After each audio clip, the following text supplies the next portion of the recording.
So this series, it's about, we call them the SPFx Design Patterns.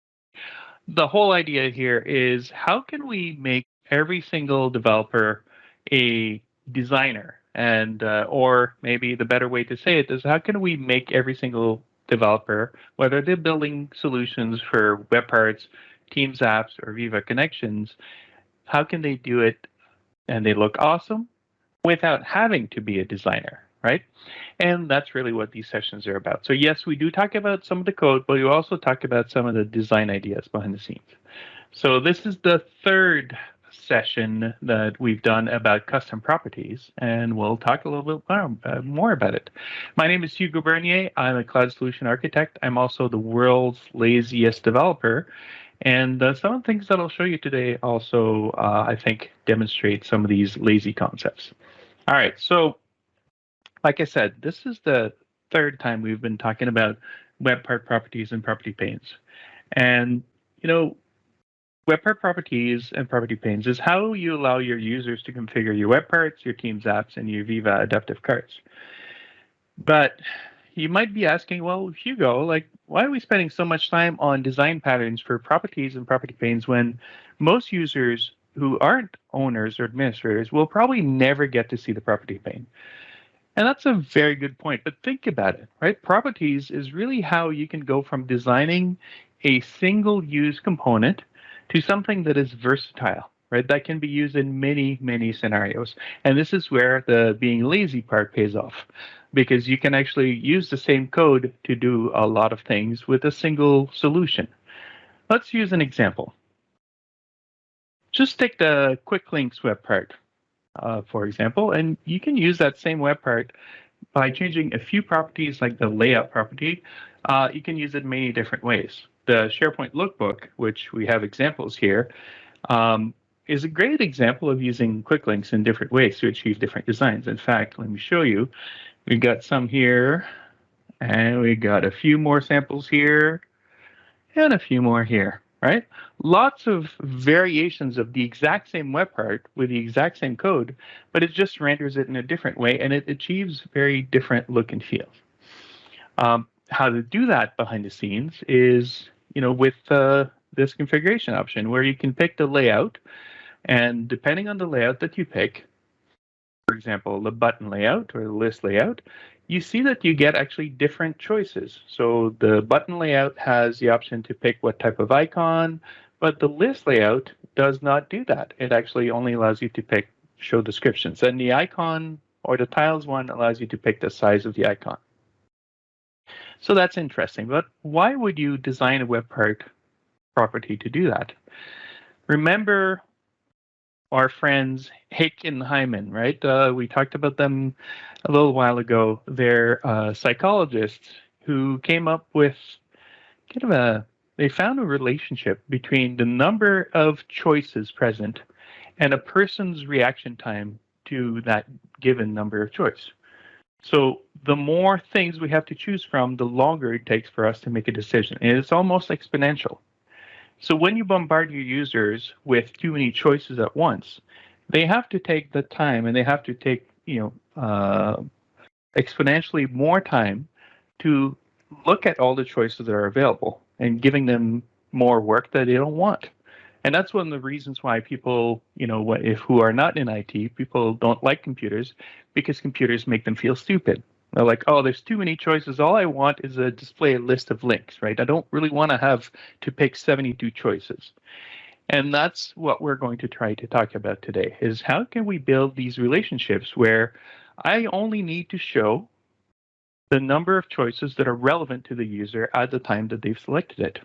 This is a concept in user experience design that's called progressive disclosure. We progressively disclose more information or more choices as the user indicates they want to see more. Let's show you an example of a web part that I built, which should look pretty familiar because it's pretty much an exact copy of the quick links web part, right? And I do the exact same options that they have, more or less anyways. And, By the way, all this code for all these web parts is going to be, I'm going to merge the PR to put that in the sample gallery. So you're going to have all these samples for all the design sessions that we've talked so far. But let's talk about how we do that in code. If you remember correctly, in the web part code, we have a method called getPropertyPaneConfiguration. And the getPropertyPaneConfiguration, its job is to return kind of an object, an iPropertyPaneConfiguration that contains pages and groups and fields. So the first thing is a group called layout options, which is the one that you saw at the top. And then what I pass here is I pass a property pane choice group, which is those buttons that you saw. And then I just kind of design a button for every choice. Now, one thing I want to point out here, well, there's a few things I want to point out. The first thing that I should point out is just for legibility, to make it easier to read the code for this demo, I'm using words like compact, film strip, grid, and so on and so forth. You probably wouldn't want to do that in the code behind the scenes. In fact, if you open the web part, what is it called? The workbench, and you drop Microsoft's Quick Link web part, and you look at the show data link, it'll actually show you the data that the web part is storing. And you'll notice that behind the scenes, they're actually storing numbers, not words. But again, I didn't want the code to be boring or more boring than it is right now by having to interpret numbers. So if you see text, just forgive me for not necessarily being cool about it. All right, so what we do is we store an attribute called layout, and we make that choice, right? But then here's the thing, is we also add all the fields that we needed, like, for example, do I show an image and a layout, and so on and so forth. We just do one little thing that's kind of sneaky here. We actually do a conditional AND method, where we say if the layout that's currently selected is the compact layout, and then give me a property pane toggle. And we do the same thing for the film strip. And we do the same thing for all the other things. Now, sometimes we have more complicated if conditions, right? Like this one where we do an OR, right? So if it's a button or a list, then show the description. Otherwise, don't show the description. And then at the end, this is what we do here. And at the end, we get kind of the results we just talked about. Now, here's a little problem, though, and there's a few things that you may have noticed from this. The first thing, take a look at the space that shows up, see, like right there. That space, that's not in the original web part. Why is that? Well, I kind of think it's a bug personally. The property pane control tends to render every array item, whether the array is empty or not, or the array node is empty or not, it renders it with a space. So the method that I just showed you, it works if you have a few choices, and it works if it's probably like the last item. But if you don't want that ugly space, we probably have to think of a different approach. And I don't know, I always do this. David probably laughing now because I'm always trying to use the zoom it function to highlight stuff. So this is what the controls are rendered. Now, if you look at Microsoft's version of it, where they do the same thing, there's no ugly space. And they actually, if you look at the code behind the scenes, right, if I can show that, you'll see that it doesn't have like 72 empty spaces. So how are we doing that in code? Well, if you remember, again, the getPropertyPaneConfiguration returns an iPropertyPaneConfiguration object. And normally the way it's done is you just do a return call and you pass directly kind of a static iPropertyPaneConfiguration object. But you could also change your code to say, well, I'm going to create a variable called configuration, and it's going to be an iPropertyPaneConfiguration.